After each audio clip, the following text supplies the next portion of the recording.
আসসালামু আলাইকুম। সকল উপজেলা নির্বাচন বর্জনের সিদ্ধান্ত বিএনপির। ৫ ধাপে যে উপজেলা নির্বাচন হবার কথা, আনুষ্ঠানিকতা বা প্রক্রিয়া ইতিমধ্যে শুরু হয়ে গেছে।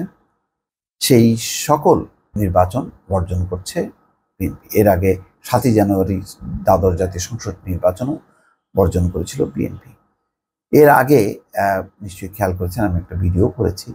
বিএনপিও কিন্তু বর্জন করেছে। বিএনপি আনুষ্ঠানিক কোনো ঘোষণা দিচ্ছে না, কিন্তু যেটুকু জানা গিয়েছিল যে ৮০টি উপজেলায় তারা নির্বাচনের প্রস্তুতি নিচ্ছিল, কিন্তু পরবর্তী পর্যায়ে তারা অনুধাবন করেছে যে আসলে এই নির্বাচনে অংশ নিয়ে লাভ নেই। প্রশাসন এখন যে দমন পীড়ন এমনিতেই চলছে, এই নির্বাচনে অংশ নেওয়া মাত্রই ওই প্রার্থীদেরকে টার্গেট করে বা দমন পীড়নের মাত্রা বাড়াবে, এবং নির্বাচন যেহেতু নিয়ন্ত্রিত এবং মুক্ত, অবাধ, নিরপেক্ষ হবে না, সেই বিবেচনায় তারা নির্বাচন বর্জনের সিদ্ধান্ত নিয়েছে। বিএনপি একেবারে চূড়ান্ত পর্যায়ে আজকে ঘোষণা করল যে তারা সব ধাপের নির্বাচন বর্জন করবে। তার মানে দর্শক বুঝতে পারছেন যে আমাদের এই নির্বাচন গণতান্ত্রিক প্রক্রিয়ায় আর বিরোধী দল থাকলো না। সকল মানে বিষয়টি হচ্ছে একেবারে এক কেন্দ্রিক, একতরফা, এক দলেরই সবকিছু।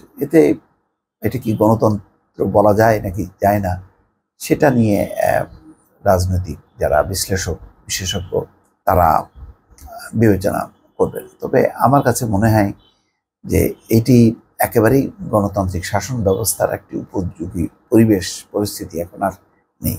সোমবার রাতে বিএনপির স্থায়ী কমিটির ভার্চুয়াল সভায় এই সিদ্ধান্ত হয় বলে এক বিবৃতিতে জানানো হয়। সভায় সভাপতিত্ব করেন বিএনপির ভারপ্রাপ্ত চেয়ারম্যান তারেক রহমান। বিবৃতিতে বলা হয়, সভায় বিএনপি নেতারা বলেছেন, বিএনপি শেখ হাসিনার নেতৃত্বাধীন সরকার ও তার সাজানো নির্বাচন কমিশনের অধীনে এবং প্রশাসন ও পুলিশের প্রকাশ্য একপেশী ভূমিকার জন্য ইতিপূর্বে অনুষ্ঠিত জাতীয় সংসদ ও স্থানীয় সরকার নির্বাচন বর্জন করেছে।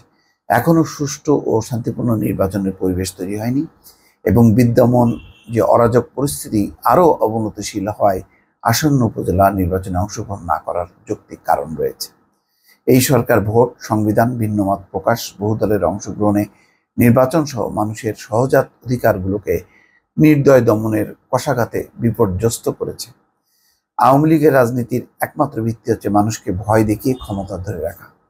তাই সহিংস সন্ত্রাসের ব্যাপক বিস্তারের ফলশ্রুতিতে এই অবৈধ সরকারের অপরাজনীতি ও নির্বাচনী প্রহসনে অংশীদার না হওয়ার বিষয়ে দৃঢ় প্রতিজ্ঞ বিএনপি আগামী 8ই মে থেকে শুরু হওয়া সকল ধাপের উপজেলা নির্বাচন বর্জন করার সিদ্ধান্ত গ্রহণ করেছে। বিবৃতিতে বিএনপি জানায়, সুষ্ঠু নির্বাচনের মাধ্যমে নির্বাচিত জনপ্রতিনিধি যারা প্রতিটি ক্ষেত্রে জনগণের নিকট জবাবদিহি করে, এই নির্বাচন গণতন্ত্রের অপরিহার্য শর্ত। এই শর্তের অনুপস্থিতিতে স্বৈরতন্ত্রের হিংস্র রূপে আত্মপ্রকাশ করে। বর্তমান বাংলাদেশে এক বিকট স্বৈরতন্ত্রের অভ্যুদয় হয়েছে।